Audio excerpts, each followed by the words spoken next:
धरती पर भगवान राम ने अपने सारे काम कर लिए थे। अब उनकी मृत्यु का वक्त सामने आ गया था। ऐसे में यमराज ने एक साधु का रूप लिया और राम के नगर पहुंच गए। वो राम के महल पहुंचे और उनसे मिलने का वक्त तय किया।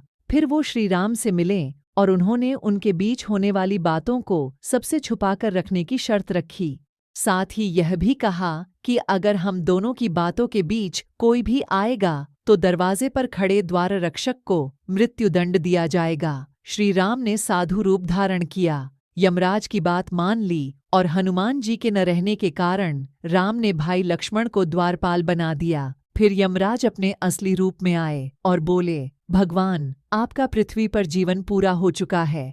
अब आपका अपने लोक लौटने का वक्त आ गया है। यमराज और भगवान राम के बीच बातचीत चल ही रही थी कि उसी वक्त दरवाजे पर ऋषि दुर्वासा पहुंच गए। उन्होंने लक्ष्मण को दरवाजे से हटने को कहा और अंदर जाने की जिद पर अड़ गए। लक्ष्मण ने मना किया तो वह श्री राम को श्राप देने की बात करने लगे।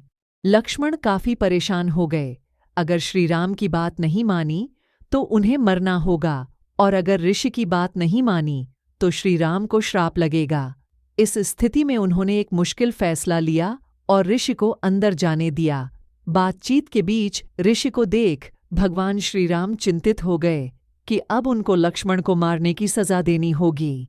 ऐसे में भगवान राम ने लक्ष्मण को नगर से निकाल दिया। लक्ष्मण ने अपने भाई के वादे को निभाने के लिए सरयू नदी में जाकर जल समाधि ले ली। लक्ष्मण के बारे में जानने के बाद राम बहुत दुखी हुए। फिर भगवान श्री राम ने भी जल समाधि लेने का फैसला किया। श्री राम भी सरयू नदी में जल समाधि लेने के लिए निकल पड़े।